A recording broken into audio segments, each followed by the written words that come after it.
Guys, I'm building the world's fastest Winnebago motorhome.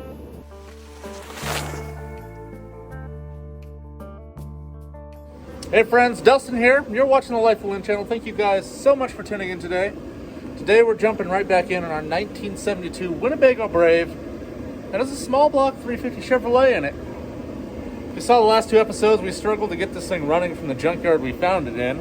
Failed at that, then built a trailer to tow it home. And I finally got it running by smacking it with a hammer and purchasing $4 in rods.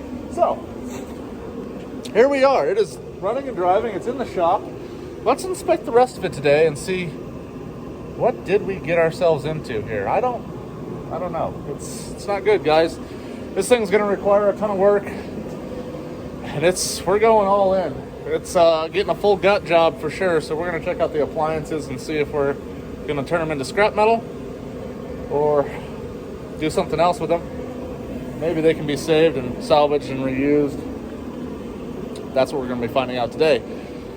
Also today, it's like -7 outside. Well, at least it was this morning. It might have warmed up to a balmy 5 degrees Fahrenheit. So it is loud in the shop because I have all the heaters on, because it's a big space.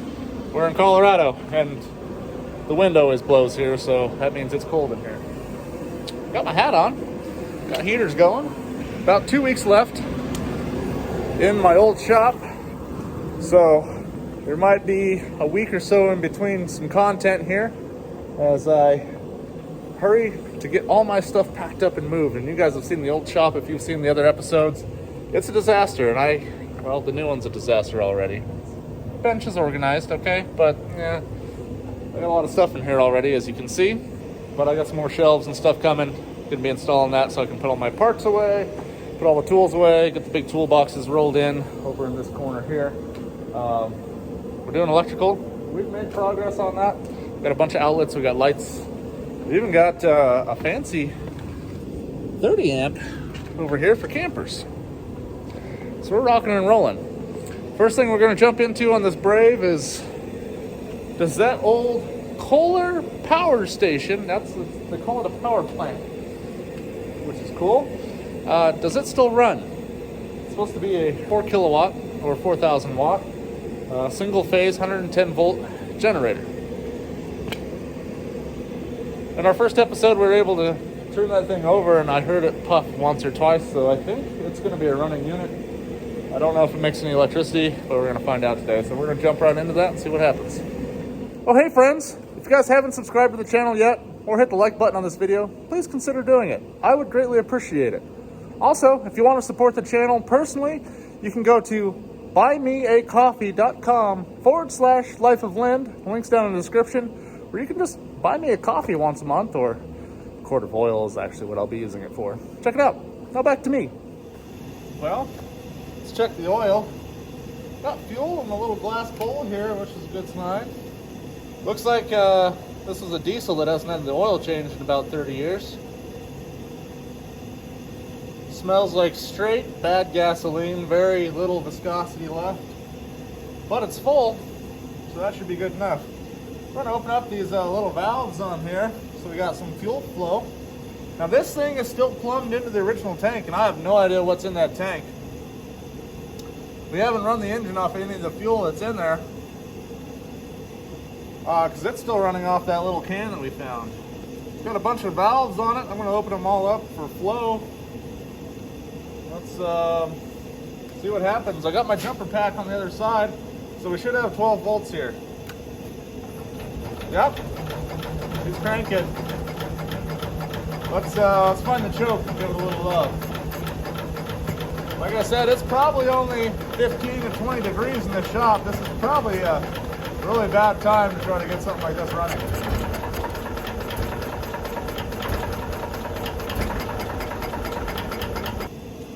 Well, it's evident that it's quite cold.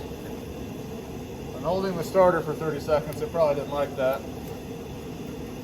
Let's take a peek under the air filter. Oh, it's nice and clean in here. Look at that. Well, I was operating the choke the right direction, so we'll try to choke it again and see what happens.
12-volt stuff's working.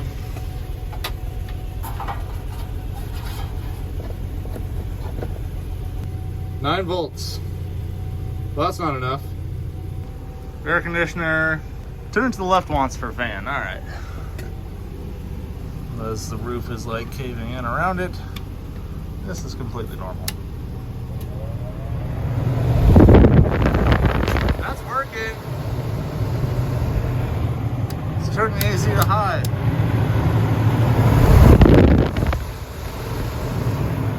Hot damn.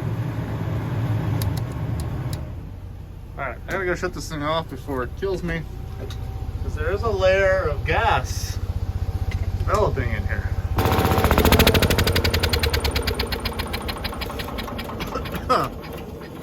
Even though it's incredibly cold, we gotta open her up a little. Just breathe with me. I'm the fire starter. Open the windows first before you fire up an ancient engine. Well, in the future, even when it's cold, I do recommend you open up the garage door before dumping all the carbon monoxide right into the old lung hole. Good news, everybody! The generator works, and it makes power, and the air conditioner works. It was too cold for the compressor to kick on because it's absolutely freezing in here. But the controls worked, and the blower kicked right on, so we must have had a pretty good voltage, what it needed, and that's good. So we've got a 4,000 watt generator that we can salvage. We've got a 13,000 BTU rooftop air conditioner that I'm pretty sure is salvageable. We might make our money back on this. Time to dig in a little more. On the back side, we still got to pull this window frame out, get glass put in, or maybe I'll put aluminum over it. I'm not sure yet. Turns out these giant galvanized tanks, there's two of them, one here and one in front, are the water tanks for this. Pretty weird. If they're good, maybe we can use them as fuel tanks. Does anybody know if you can use galvanized tanks for fuel? I do not know that. Comment down below if you do. Water heater, pretty much all the plumbing in this thing is shot, and this thing's ancient. Yeah, so we pulled that. Propane tanks, we're actually using to heat the shop right now. But the gas system in this is just, it's old. It's got rubber lines, so I'm sure they're cracked. At least this part up here could be replaced pretty easily. Back here we have the back of the fridge. I haven't been brave enough to try this yet. Most of the gas is unhooked. It might work, but man, RV refrigerators are the #1 cause of RV fires. So that might just go away. This is where the water heater was. Plumbing, yep. Batteries, jumper packs hanging in there. I'm gonna show you guys underneath real quick. We haven't gone underneath here yet. Yeah, black tank, gray tank tied in here. It's like fiberglass or something. Tires are nice, a little old, not completely dry rotted yet. Rear end, that's a big boy back there. Exhaust is it's shorter than it used to be. Yeah, just in case it had restriction, I went ahead and that's gone now. Lights, the headlights still work. One or two of the clearance lights work. A lot of them got wiped out with hail.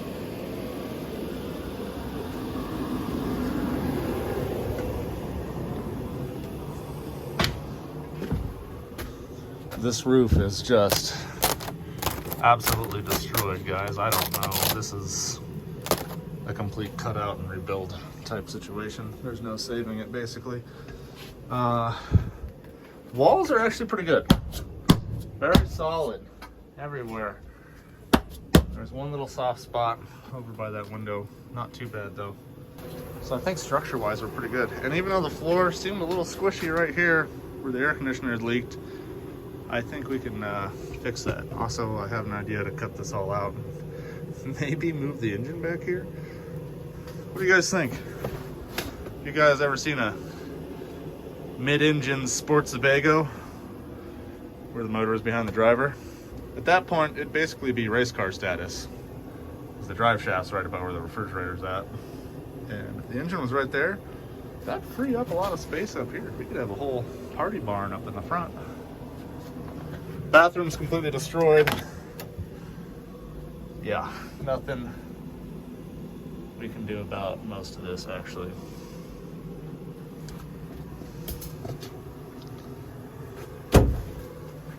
Not gonna test any of the propane stuff.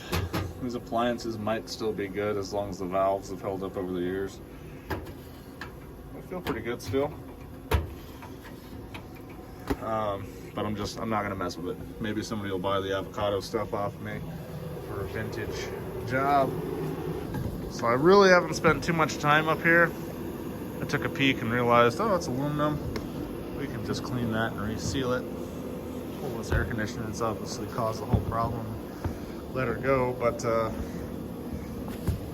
I have noticed that some water penetration gets underneath the surface that's on top of the wood, and you get this electrolysis where it eats through the aluminum, and it's rampant.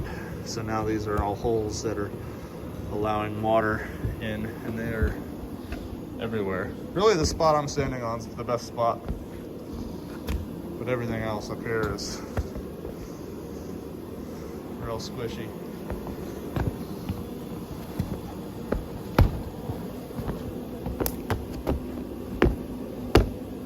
Vent's completely destroyed. I can feel that I'm standing on the framing for the bathroom right here, but that's soft on both sides of it. Up front, not too bad until you get to this corner. That's not ideal. Oh, what was that? So that's what we're dealing with the roof here. I might keep the aluminum on here, take everything off, clean it, patch all the holes, and then put a sealant on top of it like we did the Barth. This is very savable. And that air conditioner, it's a little beat up, but I can comb those fins out, put a new cover on it. It's basically brand new. And you know, those things are like $900. So a used one's gotta be 200 bucks, 300 bucks. Come on. We're almost getting to the cost of this thing already. Well guys, let's go over my current plans for this rig. As always, they can change at a moment's notice, but I think you guys will be excited about this. I'm gonna tear it all apart. Everything on the inside. What you see on the outside will remain for now.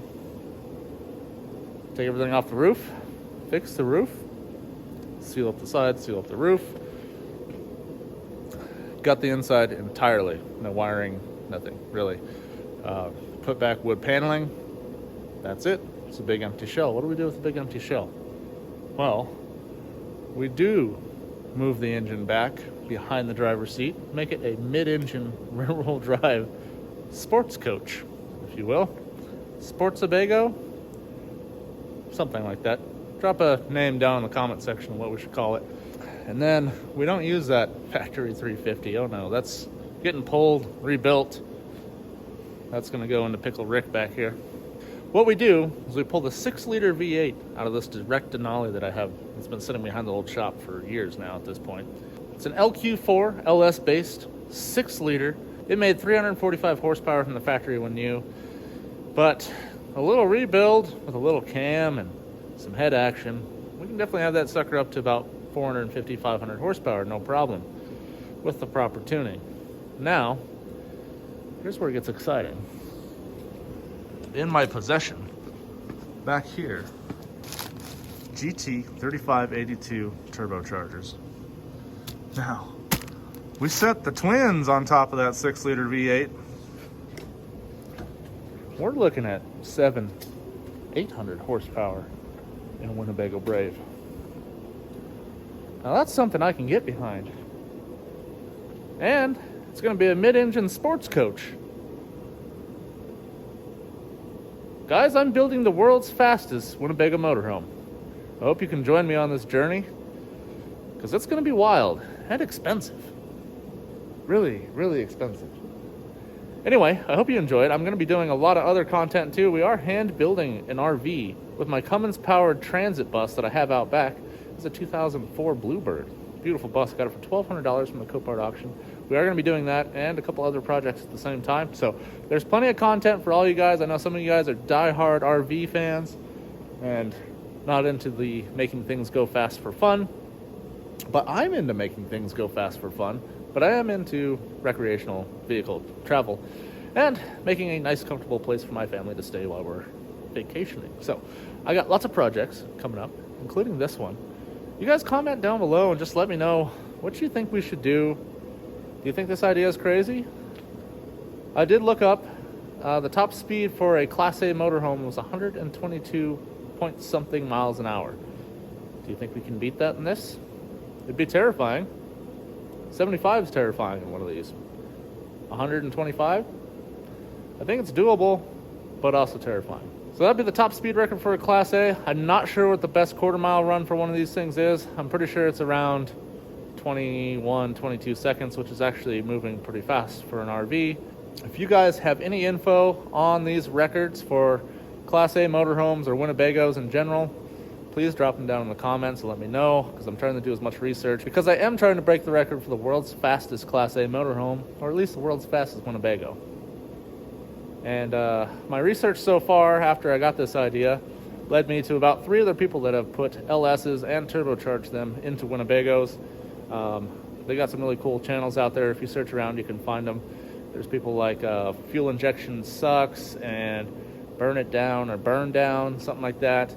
And another one, I think, out there. So you guys can go check them out and see what they've done so far. But this is the start of my project here. I'm really excited about it. I hope you guys join me in this journey and all our other ones. Thank you guys so much for tuning in today. Short little episode because it's freezing. My hands are about ready to fall off. I'll join you shortly when this shop is 100% done and we're working on these projects. So thank you guys again for tuning in. God bless you. We'll see you next time.